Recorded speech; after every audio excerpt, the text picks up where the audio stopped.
Today we're going to begin to turn part of my disgusting garage into a YouTube late night television interview talk show set.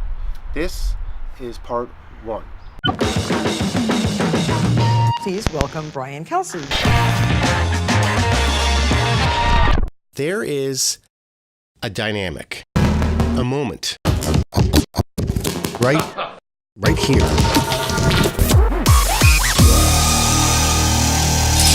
Its own little atmosphere, microcosm, an interviewer, a microphone, and a guest. It's the talk show.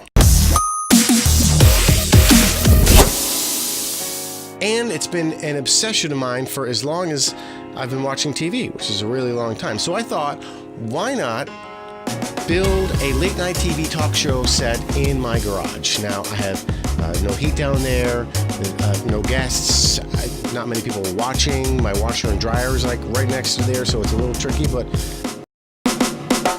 so this is part 1 of a 2-part series on how to build a talk show set in your basement or your garage or wherever, which is perfect for YouTube. Now, you don't have to do exactly what I'm doing. I'm not going to go into great detail, but hopefully some of the principles will still apply to the kind of set that you're building. So what is the main staple on a talk show set? Well, it's the desk. So that's step number 1. I need to build a desk. Now, I could look for an existing desk and buy it, but I really want a certain look, and they're built differently. You know, they're smaller. They're really not like a traditional desk. I did a lot of research on desks, and what I really like are the classic Tonight Show desks, like Johnny Carson and Jimmy Fallon, Conan O'Brien as well. In fact, I found the exact design and dimensions of Conan's desk online from the guy who actually designed it. So I used that as my starting point. Now, his desk is about 2 feet by 4 feet by 28 inches high, so that's what I'll aim for. And again, while you might not be building a talk show desk, these same building principles can still be used on any type of desk you're building.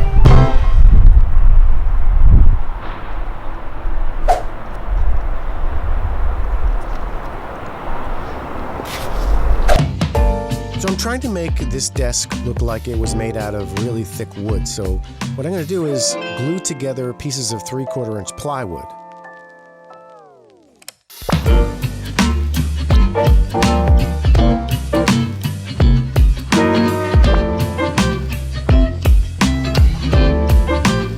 Now we're going to use a lot of clamps to clamp it all down together.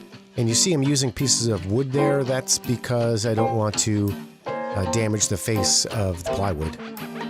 Now I can trim it to width. It's a little bit wider than my table saw, so I have to use my circular saw for this. Now here's where we're going to start to connect it. Now I want this desk to be able to be taken apart into 3 pieces. So I'm using pocket screws to hold together the front to the side pieces. And you can see pocket screws basically make a kind of an angled cut into the wood. And I use this special jig and drill bit to do that.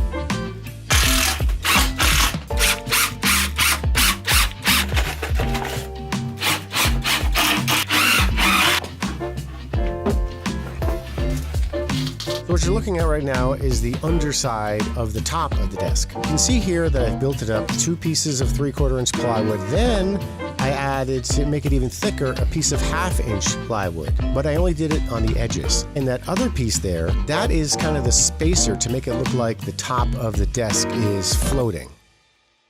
Okay, so here's where we are.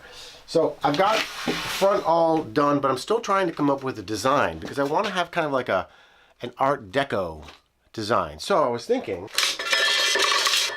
this old piece of mahogany here that I have left over, 1/2 inch mahogany plywood. So I was thinking, and then get it like this aluminum, kind of doing something like that and like that, have it out there, and then have regular to go in between here. And I'm still working through it, but it's coming along.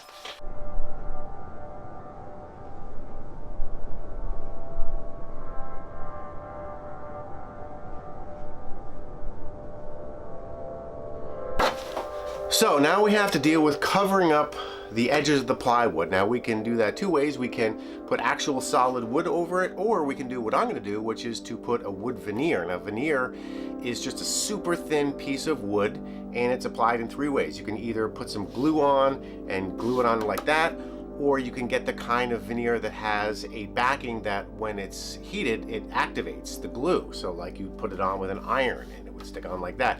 Or we can do what I have, which is a peel and stick veneer. So peel it off the back, stick it on, and trim off the edge.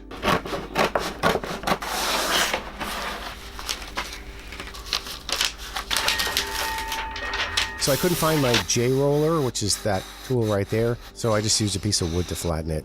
Then you use this handy little trimmer to trim off the edges of the veneer. Now it's a lot of sanding. I start with basically 120 grit and kind of work my way up to 220, even 320 in some spots. Now I'm putting a sanding sealer on. Basically, I'm going to stain this, and if I didn't use a sanding sealer, the stain would come out really blotchy because this plywood is like cheap, Home Depot plywood, not cabinet grade plywood.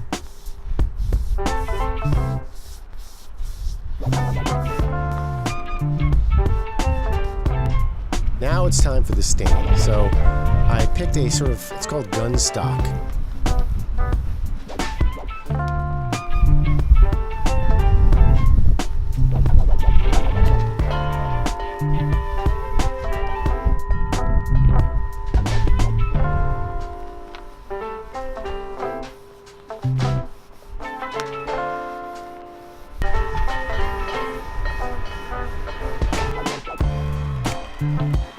Now after the stain dried, I put on 2 coats of a satin-based polyurethane, and I used satin as opposed to like gloss or high gloss because I didn't want any sort of reflections from lights bouncing off the desk. And after that dried, I put it together, and this is it, the finished product. I think it came out pretty good. I'm pretty happy with it. Now, the next part is to make a backdrop, a set, to actually sort of match this desk. And that's a little tricky, and that's going to take some time, and that's for next time. If you like what you saw, had a good time, go ahead and subscribe and like, and we'll see you next time. This has been a Brian Kelsey movie.